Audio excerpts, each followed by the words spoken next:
as a student of Nietzsche, and which he was, he wrote, for example, there's a series of lectures that were published as adjuncts to Jung's collected works that I believe are 2,600 pages long.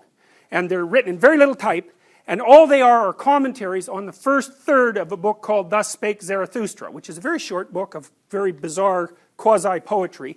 And it happens to be the book in which Nietzsche had his character announce the death of God. So Jung was a real Nietzschean scholar.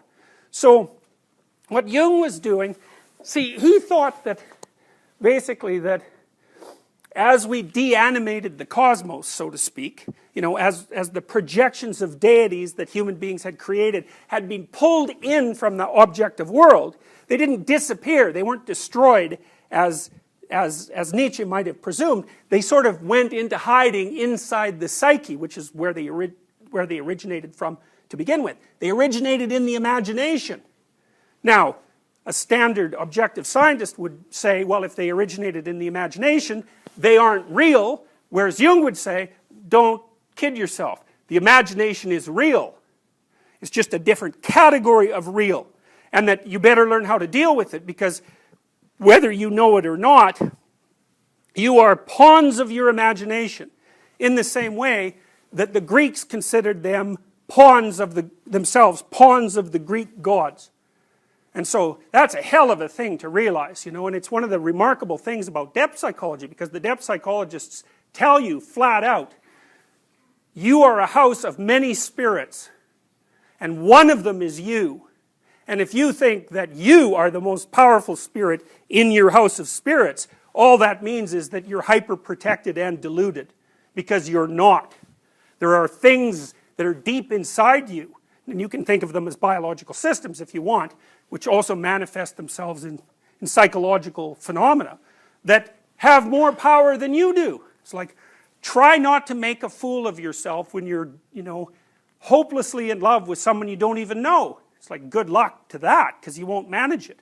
And that's because the instinct that grips you when you're overwhelmingly attracted to someone is more powerful than you are. And you do what it wants, even though you might want to fight back. You do what it wants. And there are reasons for that. You know, some of them you can think of them as instinctual reasons. See, if you're not overwhelmingly attracted to someone, at least throughout most of the history of mankind, the probability was pretty low that you were going to initiate any sort of sexual contact with them.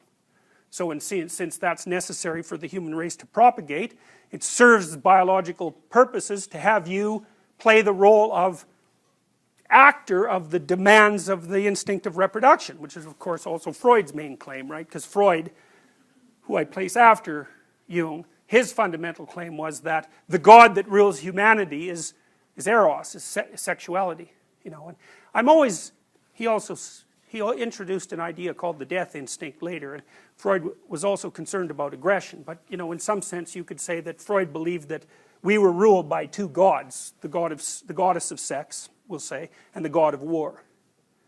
And you know, as far as reductive theories go, yeah, it beats most of the claims of postmodern scholars. So, all right, so that's all pretty fun, you know. So Freud's really, in some sense, he's a 19th century atheistic thinker. He's kind of like Dawkins and the other, you know, modern atheists in that ways. In some sense a strict Darwinist and a biological reductionist. But Freud had some very interesting things to say, and one of them I really like. I mean, I think Freud had it absolutely dead on here. It's like, one of the things I've noticed in my clinical practice, because I'm a clinical psychologist, is that I never have clients whose parents made them too independent. I always have the reverse. Not that all my clients have this particular problem, but the fundamental problem is they cannot get away from their family. They've been infantilized, or more accurately, their families have conspired to have them remain in an infantilized state. And so their world is the family. They can't get out of the world of the family. And so in some sense that's still childhood or adolescence, because they're not dealing with the, you know, the concern of the broader world. And so that's, the analysis of that was done by Freud most particularly in his conceptualization of the Oedipal complex. Now Freud concretized that in a variety of ways that I don't think were particularly helpful, but he had his finger on the right button. You know, human beings are unbelievably dependent when they're born. So a mammal of our size should have a gestation period of 2 years. You know, if we were comparable to other mammals of approximately our size.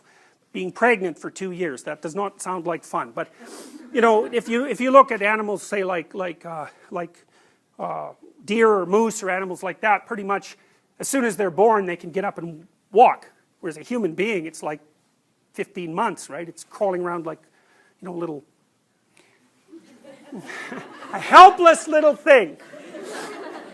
I can't even stand up for 15 months. Well, that's because it's born, in some sense, in fetal form.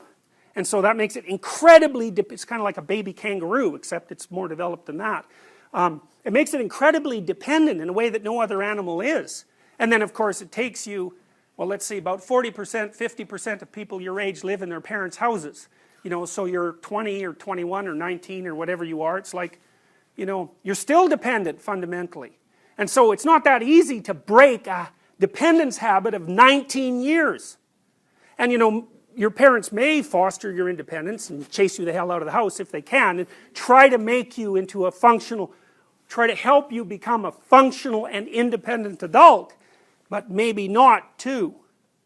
And it's the maybe not that's the big problem, because it's actually rather frightening to develop independence, even though you get to be independent, which is supposed to be the payoff. And it's easy for that process to be interfered with. And one of the things that can really interfere with it is maternal anxiety. Now, paternal anxiety can interfere with it too, but fathers tend to be substantially less anxious than mothers.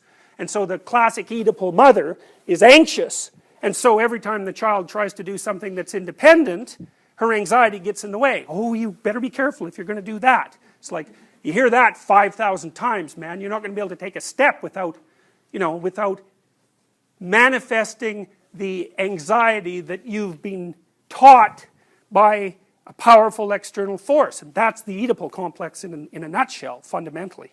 So that's a great thing to figure out. And we'll look, I think we're going to look at a movie called Crumb, which was